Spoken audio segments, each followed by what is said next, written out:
สวัสดีทุกคนวันนี้เขาก็อยู่ที่สวนมะโอ้เนาะวันนี้ไปใส่หมองกันน่าใจเนาะ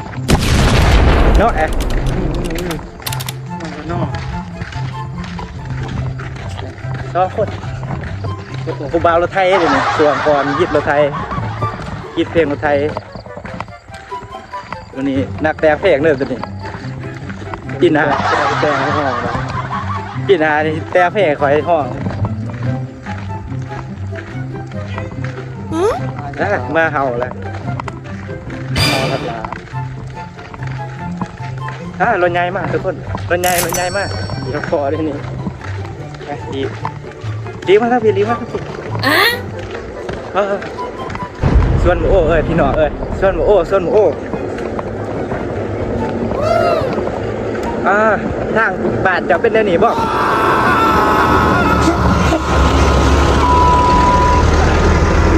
ตายแล้วไงเบิดเขาจะเหยียบทรายโอ้ยตายแล้วเป็นยังไงสร้างไส้ว่าไงนี่วะโตแจ็คใส่กองอะไรเกียร์ก็ดีแล้วเนาะตัวนี้เนาะแจ็คเกียร์ดีคือกันเกียร์ดีเขาใส่แง่งแบบจะใส่คือแล้วก็ซูมเมอร์เวียดปกติผู้เถื่อเขาก็ใส่เฮ็ดนี่แหละก็จะสกิดเดี๋ยววัน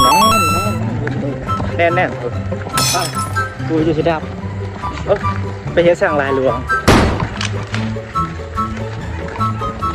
บรรยากาศยามแลงเนาะพี่น้องวันนี้ก็มากับผู้นักแต่งเพลงยุคใหม่ได้นี่ประมาณ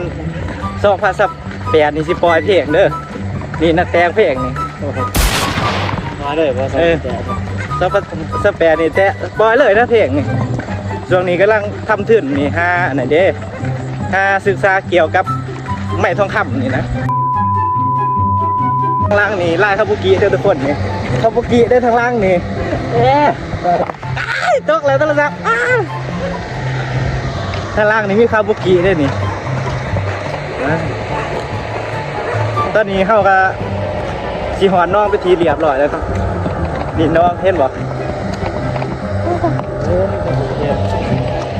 มีคนที่มีหลายคนว่าจะเฮ็ดไปเพื่อสร้างเฮ็ดคลิปเนาะก็เฮ็ดเพื่อมวลเพื่อสร้างนี่แหละเนาะเพื่อเอาบรรยากาศแบบเวลาเผาไปนะสิเก็บความทรงจำที่ว่าเฮ็ดมานะที่มันยังเหลือไว้เนาะในเฮ็ดในช่างนี่แหละโอ้บรรยากาศยามแลงนี่โอ้หน้าซิวจะเต็มอยู่ในกล่องนี่จะบ่มีเอ้ยเต่าโคตรลายดอกอันนี้ปลาบอลคุณพอน้องแล้วเนาะน้องเดี่ยวนี่แหละชีวิตคนบ้านนอกบ้านหน้าเนาะไม่เห็นเบียอยู่น้ำเบียน้ำแก้วเป็นลูกจ้างเข้าเนาะบางมือก็ถือหายเนาะเวลาเป็นหายเขาจะยังเมื่อได้รีได้หายนี่เด็บพอเมโตใหญ่เป็นนี่ไรเขายังบ่หายไม่เห็นเบียน้ำเบียนี่โอ้เป็นหายเจ้าจะยังเมื่อคุณตีรีได้ตอนนี้ก็ที่น้องป้าเป็นทีเรียบร้อยแล้วเดียวตอนนี้เขาหมอกก่อนประกาศหมอกก่อนเดี๋ยวนี่สิตัดไปตอนใส่มองเลยเด้อทุกคนตอนนี้แล้วทุกคนไปเห็นคลิปนี้กับผากติดตามบ่าวแนะหน่อยเด้อจอยจะก็ได้ใส่ได้มองกันแหละจะไม่ได้ใส่เข้าดอก